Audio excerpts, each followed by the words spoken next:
Welcome back to take two of this week's LFG. I don't know why Leanne just stopped the recording, but maybe it was because we designated her the host this week. She obviously doesn't want to be the host. So I'm your host, Michael Hyam, here with my co-host, Leanne Caruso. Thank you, folks, friends, family, and foes alike. I really like that line. Welcome back to another edition of LFG, your unfiltered franchise education podcast. Thank you again for joining us this week. Leanne, how's it going? How you doing? It's good. I like your shirt. You're wearing a Hello Mastermind shirt. Yes, that is, this is something great to talk about. What, Leanne, how is how did this logo come about? For those of you that are not watching on YouTube, you can't see this, but this is our Hello Mastermind logo. Leanne, please take us, walk us through it. Walk you through the logo? Yeah. Any specific of how that came? Yeah, I mean it's a offshoot of my Hello CMO logo, actually. Love it. I mean, I knew that, but now you should ask me, how did the logo on your on your t-shirt come about? So you want to fight in front of everybody? Okay. No. So I'm wearing a franchise assembly shirt and everybody asks us about the logo, the lion logo. And Michael, why don't you tell them your version of what how the logo came about? So it came because I insisted that we have that logo, and we thought of it and we came up with a whole bunch of ideas, and then both of us, of course, being Leos, we said, hey, why not get the lion in there? And so I said, let's make it a half male, half female.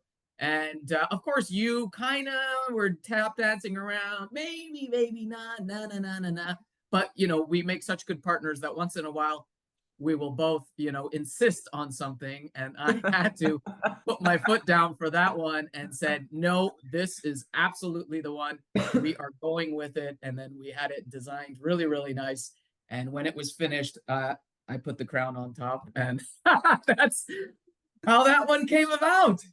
Yeah, except the girl logo, I mean, she's pretty, but that's not really a girl lion. Like a girl lion doesn't have a mane. So I think that's a little confusing, but Gotcha. we get it. We didn't want you to be bald, Leanne. So thank you. Anyways, enough of our nonsense. Today we have our friend from across the pond that is coming on as our guest speaker, Scott English, founder and global brand director of Elite Franchise. And of course, Scott is the host of the EF100 in the UK and in Canada. Super excited to have Scott on. Are we officially cutting the news out this week? So that's not like the news was our logos, right? Or we're not doing the yeah, no, we've got a new format. We've got a new format. Yeah. I love it. We're gonna do away with what's going on unless we find something interesting in the news that week that we want to talk about in this segment, but we're not going to do a whole news read because it dates itself. It's kind of boring. Everybody's fast forwarding through it anyway, so. Who said everyone's fast forwarding through it? I don't know. Anyways, all I heard is Leanne wants to have more banter about our t-shirts and nonsense instead of actual valid good news for you, but it's okay. It makes it old by the time we record and then push it out, blah, blah, blah. Anyway, we'll try it. If we get so many people writing in and saying, gosh, I missed the news, then we'll put it back. I'm still going to then reminisce on right before we get on to our next segment. I will say, if you have any great news to share, please send it. Yes, please still share it. podcast@franchiseassembly.com.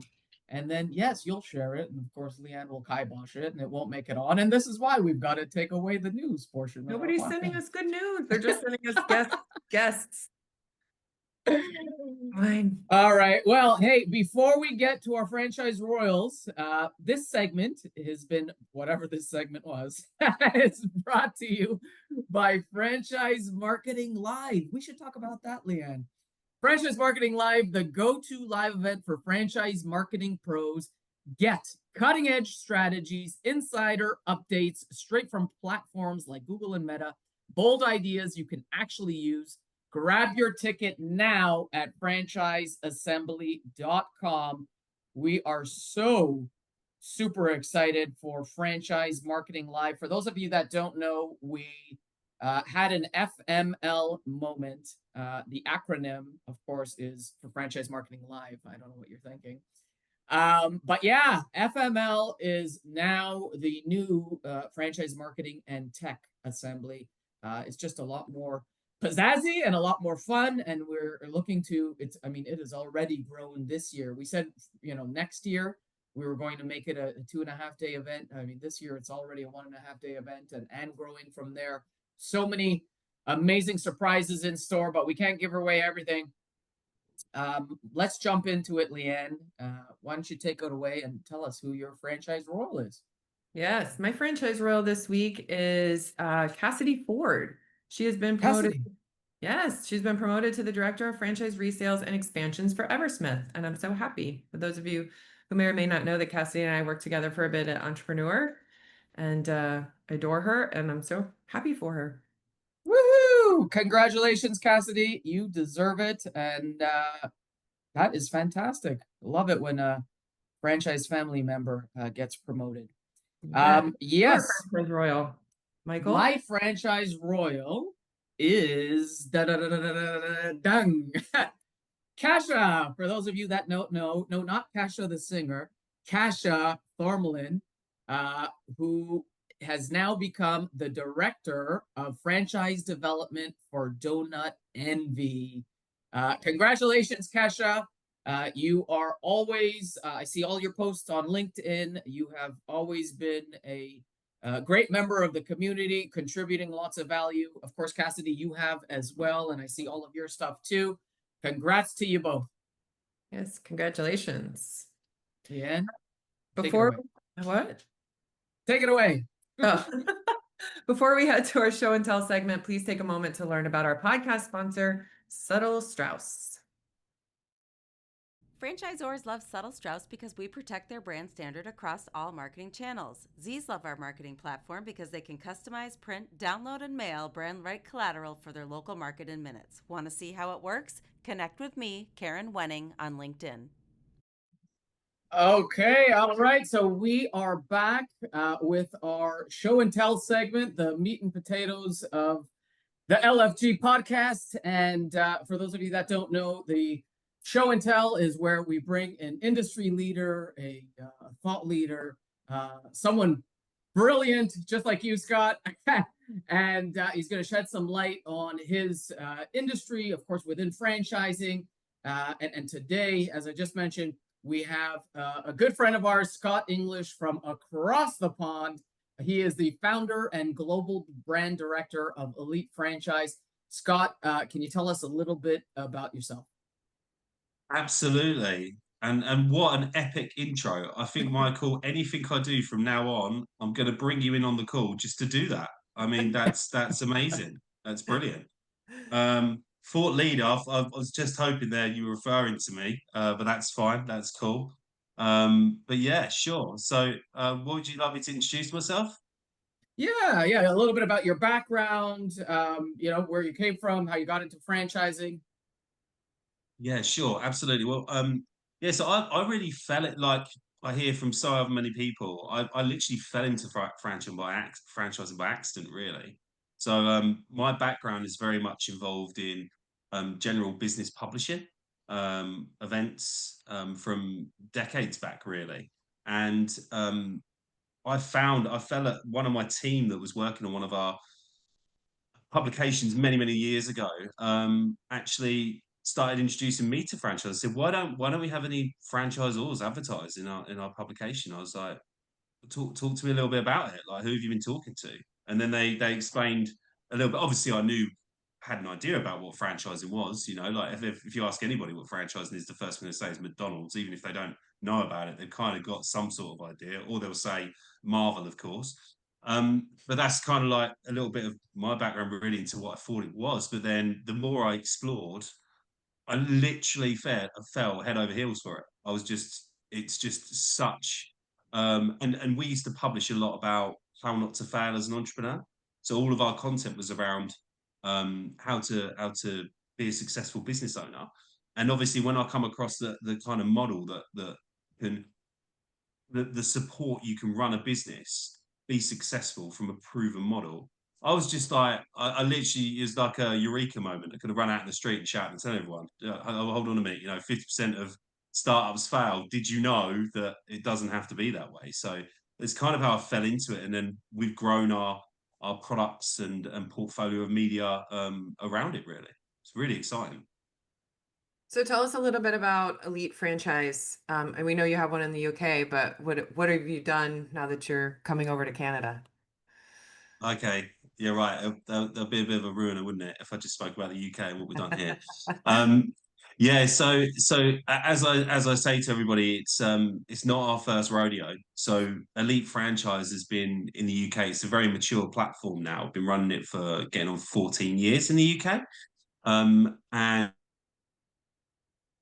to do is combine thought leadership and actual fun to read content about the industry. So like scoop type content, and combine that rather than the usual, and we all read it. This is the franchise. This is how much it costs. This is what you have to do in order to. So we kind of like brought some fun into the content and tried to make it more inspirational, not just about some of the bad experiences or the super good experiences. Like, where's the in between? What's it actually like doing it? And people like that. They seem to really resonate with it, and we enjoy doing it because we inspire people. So that's kind of where it all fell together.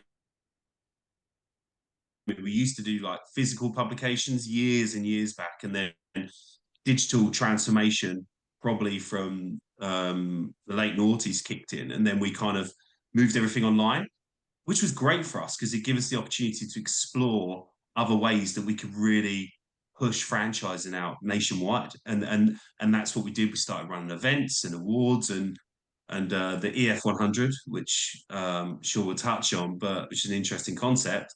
And then yeah, the more people love what we do, the more we kept doing it. So yeah, and it's grown really from the UK. And our first stop after the UK was Canada. It's always a really interesting question. People are like, why Canada? Like, why? Like, there's a big old world out there. Why did you choose Canada? But yeah, it was it's been really fantastic. We've now been working in Canada for the last 2 years, and yeah, we're hoping to grow. That's great. fantastic. Wait a minute. You never answered the question, Scott. I'm going to put you on the spot. Why Canada? I knew you were going to come back to that. I kind of leveraged you into that. Okay, so the reason we actually chose Canada, I want to say because you guys are so nice and it's just easier to work with everybody. But that is true, but that wasn't the initial reason we chose. It's more about economics, really. So the UK franchising marketplace for the size of the population, even though you guys have got 20 million less population than us, the market size is quite similar. But there is a lot more franchises in Canada than there is in the UK. I mean, you walk down the street in Toronto, for example, and like there's 4 QSRs right in front of you. Like there's probably like one, unless you're on the high street, of course. So the marketplace was pretty similar in terms of the financials, like what they add into what it's adding to the economy, and the size was a bit large as well, which was great. And obviously the immigration was quite a big attraction as well. Like it's huge immigration going into Canada, which some can deem as a good or bad thing, but for franchising, more numbers, more population, more business. Market like I see the marketplace and it is thriving. So it just seemed like a natural fit in terms of like what we've been doing, what we want to do. So that's why we chose Canada after we did our research. Yeah, it's so true that when you say you get off and you see the QSRs, it's unbelievable. There's actually quite a huge difference. And I can say this because I work in the US all the time and in Canada all the time, where, originally when franchise started, like you had said a bit earlier, when people think of franchising, they think of McDonald's. And, that's how it always was. It was like, oh, you're buying a franchise? Okay, so you're buying a restaurant? Cool. Well, in Canada, it still is predominantly like that. I shouldn't say predominantly, but a good vast majority still is all about restaurants, QSRs, and food. Whereas in the US, there is everything and anything under the sun. It is so much more vast. Not to say that obviously there isn't in Canada. There's so many, different opportunities and so many, service brands and all that good stuff, but you still see a tremendous amount of food all over the place. And I just say that because I see that on the trade show floor when we're running a national franchise show.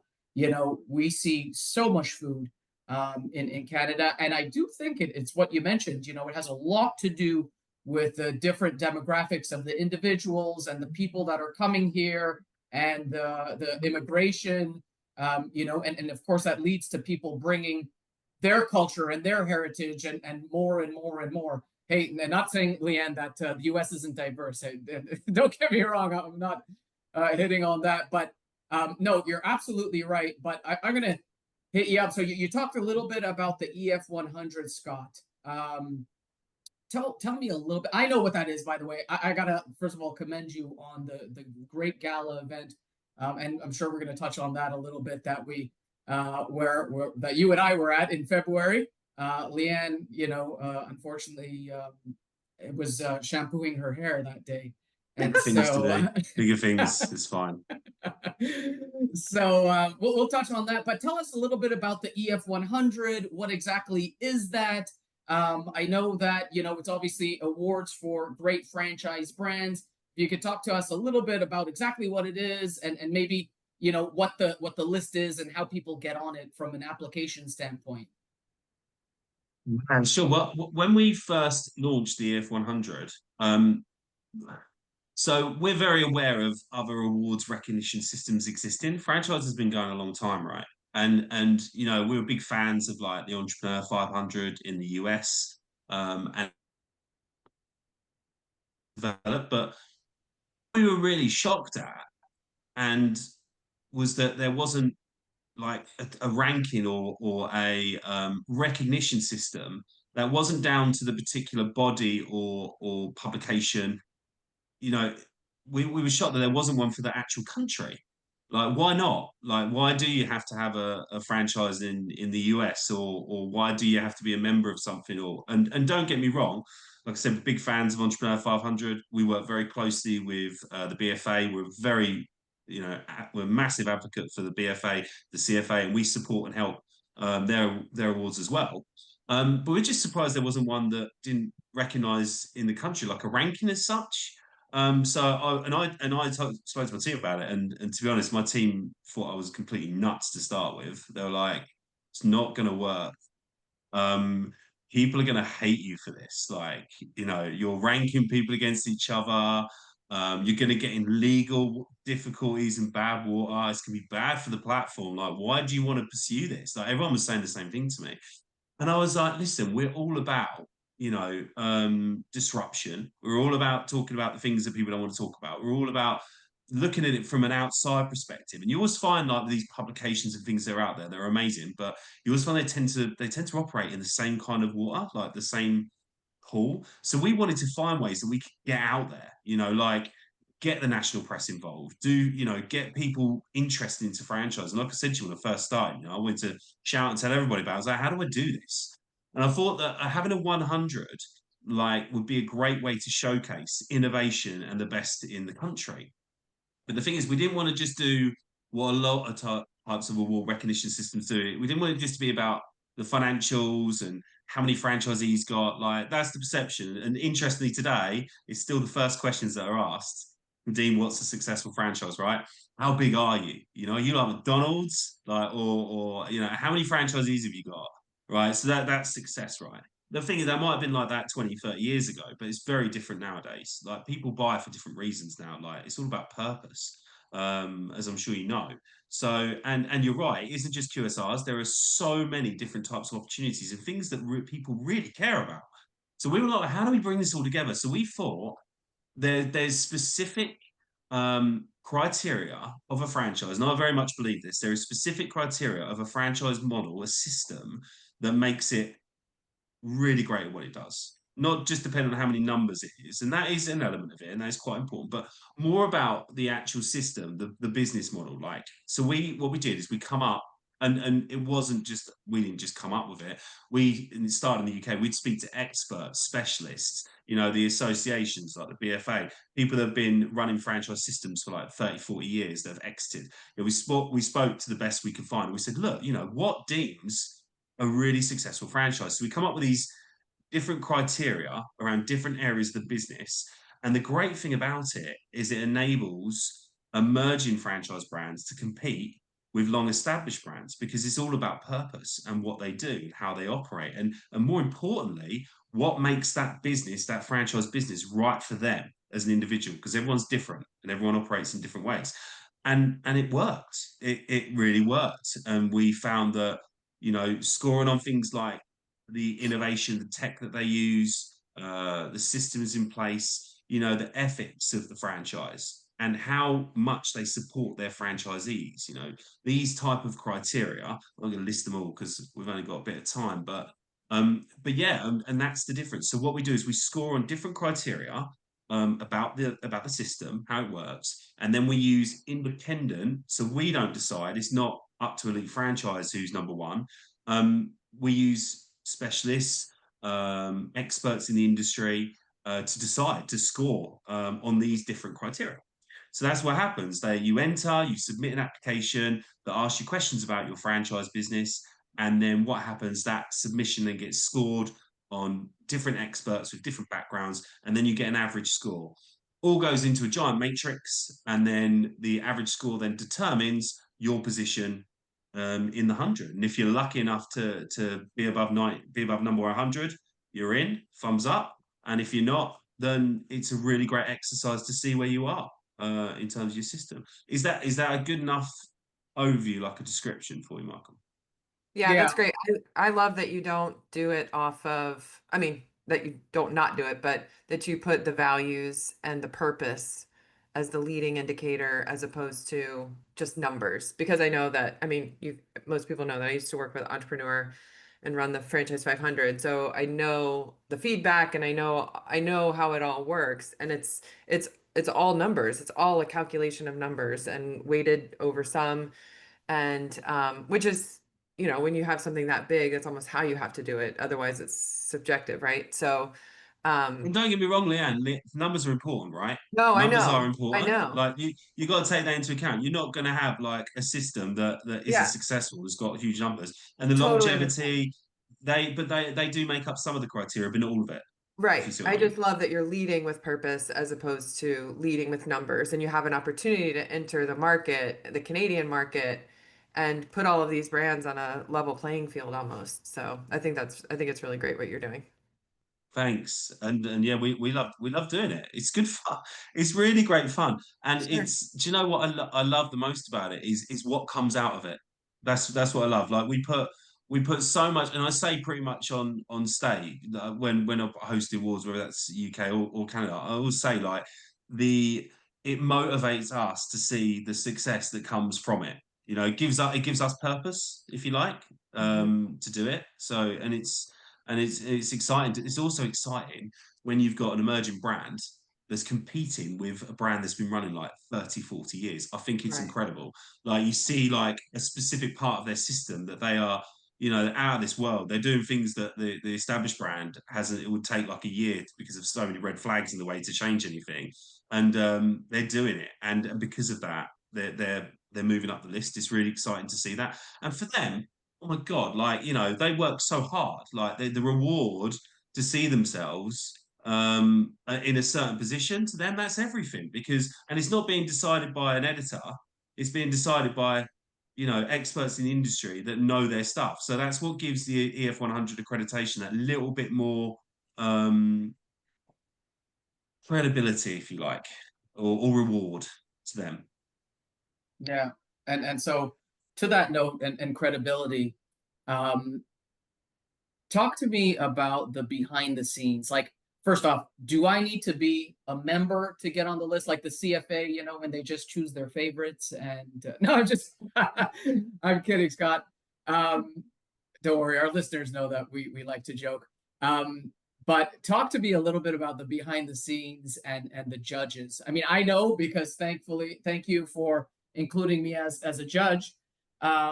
What are, I want to let you talk to it. What exactly are, and you just elaborated on that, but is there specific categories? You mentioned the innovation and the marketing, and how much is focused, on the scales versus one versus the other? Okay, it's a really good question. I think as well, we've got a bit of an announcement coming up shortly with the CFA. But I think any awards recognition system really is a good thing because they're giving recognition and creating wider awareness about the industry and shouting about it. So I think any recognition system is great, and it's good that they're all varied. There's loads out there, and we obviously support theirs and what others do as well. I think the difference is like people get a little bit confused because normally how awards work, right, is that you have a category that you enter and then it's shortlisted for that specific category. With ours, it's all in Pixel, so everybody can compete against each other within the ranking itself. So even if you're an emerging franchisor that's got free franchisees, and you're a children's franchise, you can still compete against McDonald's, right, who are in there last year. And that's because the system that we've set up is it works on different areas. So I'll explain them briefly. So you've got the numbers, so that's like franchisees, closures, longevity. We have to give value to that. If you're an established brand and you've been doing really well, you've got to be recognized for that. So that is really important. So that's just one element. And then there's the 4 other core criteria, which make a big difference to the overall score. So you've got contribution, and that accounts as a franchisor, that accounts to the contribution you're giving to your community. Perhaps are you working with any charities at all? What you generally do, how does that impact Canada and the economy in general? Like, how are you giving back? Like, what's your purpose? What's the contribution factor? And on our website, if you are a franchisor watching this and you're interested in entering, you go to the website EF100, click criteria. It does give you a really full breakdown of everything. I'm just going like top line for this purpose. So you've got community, you've then got support, which is a massive factor, as you guys know. Support is around the mentoring, the training for your franchisees, even before they start. How does it work with encouraging them and helping them in the process through their entire journey, right through to exit? Yeah, how are you ongoing? What schemes do you use? And even internally as well with your own stuff, we can talk about that as well. And then we've got innovation, which is a huge section around how you innovate. That includes things like diversity and inclusion, sustainability.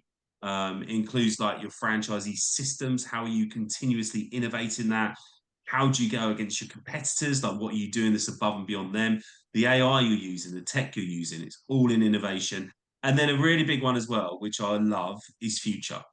So, and this is where that purpose kicks in again, and the entrepreneurial side of it comes in, but realistic. People that are realistic always score really well. And the future is about, are you looking to expand domestically, internationally? Perhaps you're in the GTA and you're looking to get into BC. Like, how's that going to work realistically? Where do you see yourself? What are your targets for the next 5 years? Where are you going to be? But it's great to see that as well on people's journeys. And I'll tell you what I love, right? And obviously we've only been doing this in the UK, in Canada. This is our 2nd year. In the UK now, it's going to be 10 years old next year. And I've seen an emerging brand with, I think it was to start with like 3 franchisees, and they're now at like close to 100. And I've seen their journey from where they were when they first entered to now. And I know that the EF100 has played a massive part of the exposure side of it, because they've used it and they've leveraged that credibility. They've really gone with it, and it's helped them attract individuals. And I can't say that it's helped them get that franchisee, because that'd be wrong and misleading. Because even if you are a potential franchisee and you read the EF100, we still encourage you, and there's even disclaimer, we encourage you to do your due diligence, speak to legal firms, speak to experts about whether that decision's right for you. But what it does is it gives the franchisor that extra boost to talk about it and say, look, we were ranked in here. This is where we come, and that's really great to see. So how do you think that they can use that recognition for their credibility? Like what are ways that you're seeing brands use it other than, a logo on the website? Oh my word, instantly. It's instant credibility, and everybody should be shouting and raving from the roofs. And I actually do talk about this in the UK. But you should, that credibility, people don't realize how much PR and storytelling, and people want to read about journeys and successes, and things that work for other people. It's huge. It's so massive, and it's something that I want to bring, and that's why Elite Franchise Canada is in Canada as well, because I think people still don't realize how important that storytelling and PR and news is. It really is. Like, people remember these kind of stories, so that's really important. But from a franchisor perspective, there's loads of ways, right? So a big way. So when you make the ranking and we release it, top 100, you should be getting out to regional press. And you can have a chat. We work very closely. Our official PR partner is Bubblegum Canada, and they've already put together like press releases that you can use pre-written. You can talk to them, get advice, things like that. And you should be talking to the local press. You should be talking to industry press, national press, everybody about it. Getting it on your LinkedIn, on all your social media channels, talking to all your previous prospects about it. Hey, guess what? We've just done this. This is where we are. And utilizing any of the key points about it. Like, if, for example, you're a landscape franchise, like, where did you come out of all the landscape franchises in the list? Things like that. So you can leverage that. We've got this really cool, and I should explain really. So when you get in the 100, what we do pretty much a week after is we have additional awards that we hand out for exceptional performances, and that's where me and Michael were sitting next to each other at the EF100. I don't know how you got that seat, Michael. I know you didn't pay me for it either. Like, I don't know how you managed. It was a few Canadian dollars in the back pocket for that. But yeah, so how it works is we have the 100, it's released, the guide comes out, and then we shortlist the additional awards. So we have like the diversity, the Dipshan LLP Diversity and Inclusion of the Year Award. We've got the Sustainability of the Year Award, the Emerging Franchisor of the Year Award. I won't go through all of them. You can check them on the site. But what we do is we shortlist them for 10 brands that have exceeded from their original application, that all the judges have picked up. Michael knows about this, where they've exceeded or excelled in a particular category. So like diversity and inclusion, for example, that all gets ranked, shortlisted, and then you can shout about that. You can say straight away, we give you a logo to say you're shortlisted. That should be on everything. Like, did you know that we are voted? Not only are we a top 100 brand, but we've been shortlisted for being the most sustainable franchise brand out of that excellent list of 100. So you can leverage that as well. We've also got a new award we're launching called the Rising Star of the Year Award. And essentially how this works, if you entered the year before, if you move up the ranking and you go upwards, we class you as a rising star. So you get a little rising star logo as well. So then you can shout about that and, oh my God, guys, not only are we in the 100 list, but we're actually a rising star. We're moving up. We're emerging. We're doing this. So there's all these great ways you can shout about it, and give credibility and yeah, to your pipeline. I mean, we work with a lot of different partners for a lot of different ways, and I've heard so many of our partners say to us that brands have been getting really great quality lead generation from brands that have seen them in the EF100 and want to know what it's all about. So yeah, there's so many ways you can leverage that. Like, if you go to an expo, stick a big sticker of the EF100 huge on your stand. Like, people can be like, "What's that?" Oh my God, you don't know about the EF100? Let me tell you all about it. Like, the most biggest experts in the country vote, come together, and excites people. They're like, "Oh wow, they're on the top 100 list. That's really great." So yeah, so many ways. I could talk all afternoon about it, how you can do it. I love it. I love it. No, definitely a lot of ways. Um, Talk to me about the upside about participating if I don't make the list. Now, if a brand doesn't make the list, is there still upside, or now are they looked at as, and you didn't make the list, you know what? No one should buy you. You know, you're a bunch of crap. What's Yeah, the upside if you don't make the like list? a Got Talent program or something, where's the red buzzer and that's it, you're out, get off the stage, how dare you? No, it's and initially, if you don't make the ranking in that particular year, um, obviously there's going to be a little bit of it's going to be a little bit disheartening, but because of the effort that you've put into it, but that's really what you should draw on. So the great thing about the EF100 is that if you are in the senior management team or you're a core part of the franchise, you know, filling in that form should be a really good exercise because it gets you to actually write and think about all the different areas of the system and the franchise and what you're doing. And so many times people have come back to me, and I always ask, first thing I ask, I say, how'd you find filling the form? How did you find it? And everyone always normally says they're like, oh, it takes a while. I'm like, yeah, well, yeah, it's deliberate. This is quite a, you know, a comprehensive account of who you are. You know, the judges want to take you seriously, so that's why we want to get as much information as possible. But what it does is it gives you an opportunity to look at all areas of your business and essentially write about it and report on it. So then normally what would happen, I know it would happen for me, but normally new ideas formalize out of that. So when you're writing the application, like talking about the contribution of what you know, you think would actually, what do we contribute? Like, could we do more to contribute? Would actually that help us from a perspective of giving back? Or when they're talking about innovation, it's so interesting, the conversations over the last couple of years about AI when people are writing about how they're using AI integration and agents in order to you know build the business and maybe even franchise sales and things like that. It's interesting when they start writing about it and actually start thinking about it. And I think, do you know what? Actually, there probably are other things that we should be doing that we will just say we haven't got time to do. But then that's the things that would have been the difference between you being 101 and 100. So because obviously these guys who are above you are doing that. So if you're not in the 100, I think it's a rewarding exercise because it gives you an opportunity to have a look at your flat plan and think, right, we need to improve on certain areas, you know? So I know that, I mean, I work with a lot of emerging brands. I know Michael does too. And a lot of these times, this is like a vision board goal for them, like getting on a list, making a list. What is your recommendation for emerging brands just kind of getting started? What are kind of some steps they can take to, you know, realize that goal? Yeah, that's a really, really good question, actually, yeah.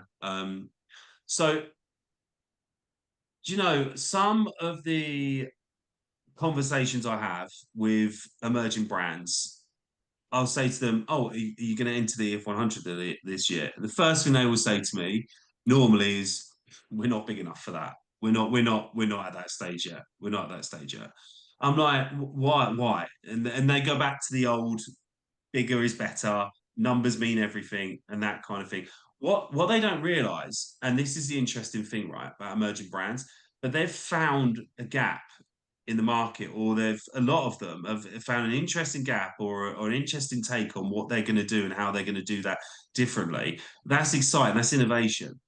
So that's the thing that they need to draw on, and they need to really focus on. Because let's face it, as Michael said, you know, there's so many QSRs doing a lot of the same thing. Some of it's based on, you know, they continue to do it, and eventually they get there in the end. But that's the thing for emerging franchisors, like I think they need to look at leveraging what their strengths are in the application. So rather than trying to put an application together that they think is going to make them look really corporate and it's going to stand up against the big guys, I think you've got to look at why they're doing it, look at the purpose a bit more. You know, and to be completely frank, and some people might not like this, but if you are just going to go into the marketplace and do exactly what everyone else is doing, maybe it might not be that successful because you know it's things are changing. A lot of things are about purpose now, and also for your own satisfaction in life, like, your own soul, do something that you enjoy, do something that like motivates you or excites you. And because if you build a business around that, that's what's going to make it successful, because you care about it, you enjoy it, if that makes sense. So my advice to emerging brands, let's see you. Let's not you as an individual, because it's about the brand, but let's see your culture. Let's see, what this brand is all about. Excite us. You're telling the story. Tell us an exciting story. Put your heart into it. Like, your dreams, your aspirations. Be realistic with them, obviously, but tell us this journey. Where are you going, and why is it exciting? Why should everyone fall in love with your brand? That's what I advise. And if you don't get in, don't worry about it. There's always next year. And if you've grown in certain areas and you've proved certain things, it's another reason to try again. All right, I love it. So all emerging brands, do it anyway. Absolutely. And you've got to be in it to win it. This Right. isn't a research piece. So we're not going around being like, oh, McDonald's, yep, you, Right. or other brands like, we keep using McDonald's. But like, we don't just pick these brands, like they Right. have to enter, and they have to go through exactly the same process as you. No one gets any favors here. It's a level playing field. So even like the number one winners, Pizza, they've got to submit exactly the same application as an emerging brand. That's awesome. So in your work, what trends are you seeing in franchise growth and marketing right now? Like, are you seeing, like, you kind of get to peek behind the curtain, right? So what are you seeing from your perspective? I should be a consultant, right? Doing Right. this over the years that I've done it. But I'll take my All the job. insight, all the insight into the biggest brands in the world. Um, what am I seeing? It's interesting how everything's changing since COVID. I think it's really interesting how um, the the change in digital in terms of how we interact, like the training, how it's changed from how it used to be. Like everything's really, really interesting now. Like it's like everything's leveled up in a sense in from that side of things. I think in terms of like what I'm seeing from that perspective, so interesting to see the how the types of franchises that have come out of that journey, like through AI and tech, and how that's evolved massively. Seen so much more now focused around the franchise model is focused around tech and how much that's involved. I think that's incredibly interesting. And also as well, because of tech, it's quite interesting to see some of the like Michael was talking about, like in the US, you've got brands for everything, right? You've got a franchise for everything. I'm seeing more of that in Canada. Like you're seeing a lot more brands that you wouldn't expect to have been a franchise, but also because of all this new tech that everyone's got access to, and you see them excel really, really quickly. But do you know what? I love what's the brand? Rob Brewski. I Yeah. love Control V. VR. Oh, Yeah. it's fantastic. Yeah. It really is an interesting brand, and I was, do you know what, right? That kind of stuff excites me, because when I first met Robert and I was walking around an event, and I was like, oh, they've just brought that in to keep, have a bit of fun or something interesting for the delegates and things like that. Or it was a different franchise, but they'd hired them in on the stand to bring people over and draw into. I thought that's really clever. That, if you're a franchisor to drive that kind of attention to you, why not get a VR set up on your stand? And then I found it's actually a franchise, like, and he's doing great. And I talk to him and have conversations all the time, and like, so interesting how they could be a franchise in that. You'd never have thought that. So I think, yeah, you're seeing a lot of great emerging brands in sectors that you'd never expect them to be. And that's really exciting. Yeah. That Super is, exciting. anything new and exciting on the horizon for Elite 100? You coming to the US anytime soon? Why did I know you'd ask me that? What's the If next someone from stop? Entrepreneur 500's watching me, like, no, he's not. No, he's not. Um, no, I love the guys over at Entrepreneur 500 anyway. We talk to them. But yeah, so in terms of our plan at the moment, I think we are. So what excites me about the EF100, right, is when we first started it, it was a list. That's really what it was, is a list and then a guide, right? Now it's a force in the UK. It's like it's a movement. And like, I know obviously I've only been in Canada for a little while, but if you talk to brands in the UK and say, what's the EF100? They'll be like, you don't know the EF100? And that's just because of like the energy and effort and how much we care about it that we put into it. and I guess if I was to describe it, the way I can describe in the UK, it's like the Golden Globes for franchising, if that makes sense. So there's loads of cool stuff we do there. Like we have like parody videos that have been filmed, like build up to the events. You walk in and you see all your favorite people in franchising doing like some sketch or something, and it's really rewarding. The community values that we share, it's just amazing. Like we brought people together, like in a way that no others have, in a sense, because you don't have to be a member of anything. It's free to enter. So as long as it's a real, actual, viable franchise, then you can enter. So the communities we brought together, like the power of the individuals and that have got involved in franchising because of what you do. That's a great feeling. You know, people that never even thought about it and they want to get involved. They want to know about it. I've got like you've got the equivalent of I think it's called Shark Tank in Canada. We've got it's called Dragon's Den in the UK, right? And like the amount of like influencer entrepreneurs I've been able to introduce into franchising it's been amazing. Like they're like, what's the franchising gig all about, Scott? You know, and I'm like, and because that I've been able to get them involved in like you know the BFA or get you know quite well known celebrity entrepreneurs involved as well. So it's nice that we're able to bring people in to like the pool. Which is really great, and we're hoping, you know, Canada's very new for us, but we're hoping we can establish it as a similar kind of movement in Canada.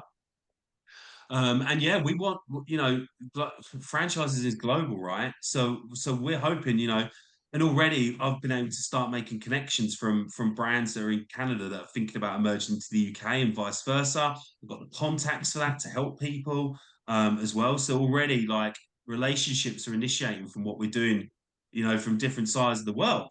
Like that's an amazing feeling. Like, you know, we proper got involved in CFA World Franchise Day. We love it because that's kind of like what we're about as well. So them connections are really great, and I guess you guys see that as well from US and Canada and the work that the great work that you guys do.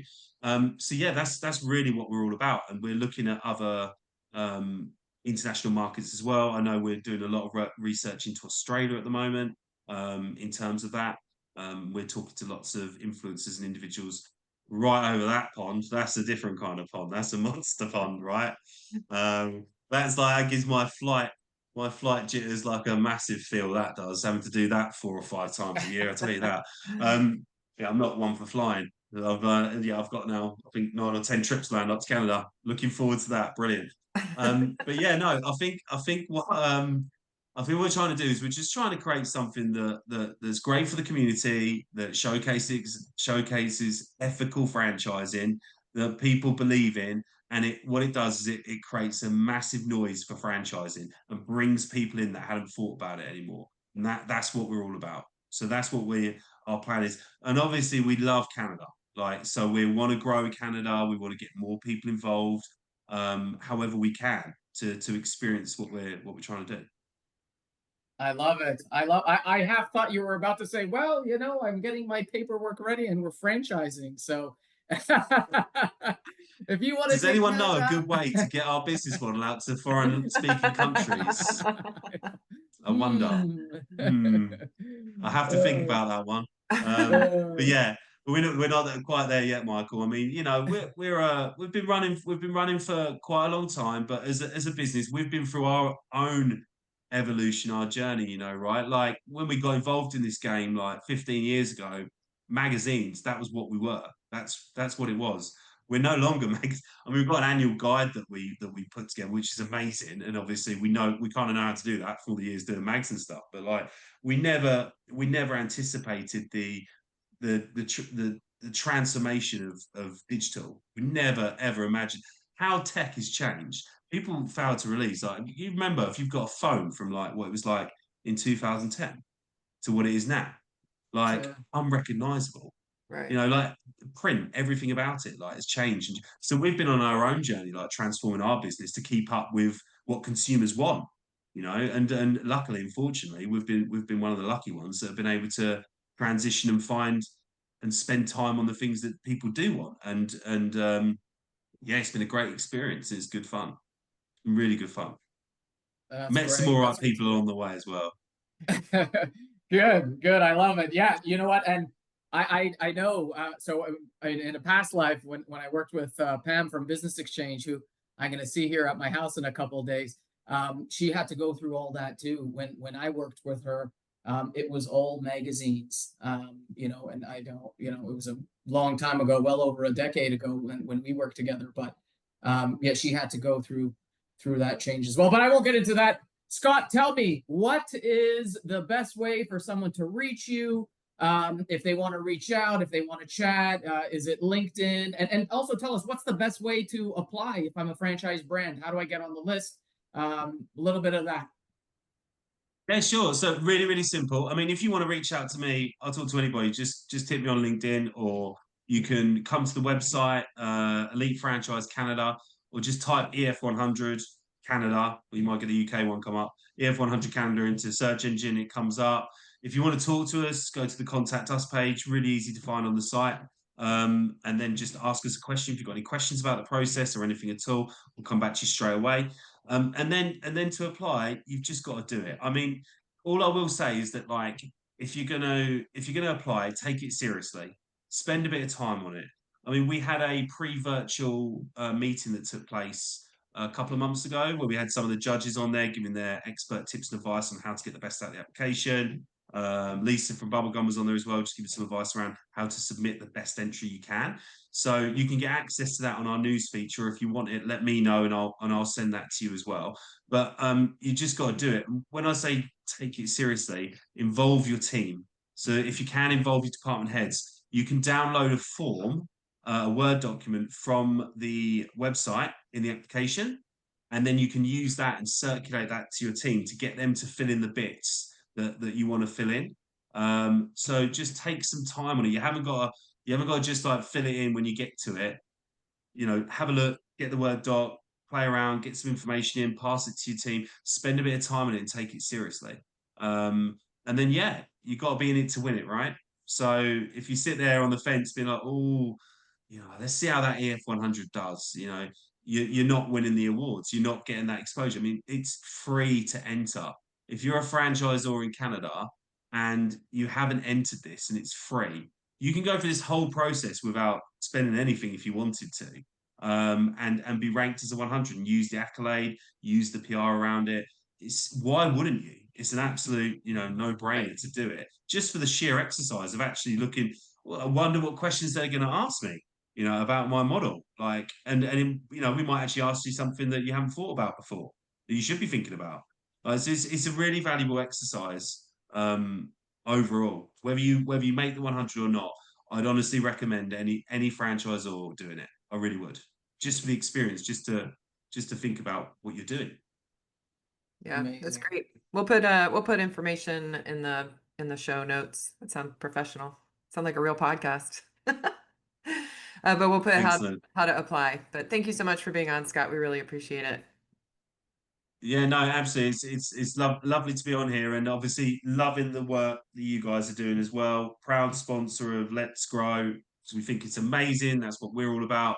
Real, genuine content that actually helps the business. Love it, and yeah, we love being a part of that as well. And you guys are doing amazing.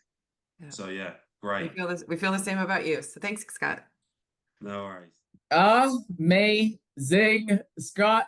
Again, thank you so much for jumping in here. It was a pleasure having you on, and we will continue to support the EF100. And we're super excited to have Scott at, as we said, at Let's Grow. And now moving on to our next segment, which is Franchise Mingle. We have got so many things happening this fall, and we're kicking it off with Denver and Detroit, our two franchise shows happening in September. Then we've got Atlanta and Phoenix happening in October, and then the week-long Tampa Franchise Week. We've got the franchise show in Tampa, November 1st and 2nd. We've got Franchise Marketing Live, November 2nd and 3rd. And then we've got our Franchise Marketing Mastermind Retreat on the 3rd and 4th of November. So that is the great week in Tampa. And then I'm not going to, go in too much, but we've got 9 franchise shows in the spring this year. And then a whole bunch of conferences too that I've mentioned. We've got the FBR Opt conference in October. You shouldn't miss that one. Franchise Marketing Live, which I talked about, our mastermind retreat, and then Let's Grow in Canada in Toronto, December 3rd through to the 4th. If you haven't signed up, you should absolutely join. And then, of course, Let's Grow, our big franchise sales and development conference, January 27th through to the 29th. And if I could just elaborate here for a little bit, not only are we trying to continuously improve things and make things bigger and better and bring on some phenomenal speakers, we already have some great speakers who have signed up, as well as a great keynote who signed up. We have now added a third party. We are taking everyone to the rodeo, and we have a master class with Art Cooley of CGI Franchise. It's an add-on for Friday. So many amazing things happening with the Let's Grow US event. And that's all I've got. This episode is brought to you by Subtle Strauss, Franchise Marketing Live, Franchise Assembly, and the National Franchise Show. Leanne, it has been a pleasure as always. I'll see you in a couple weeks.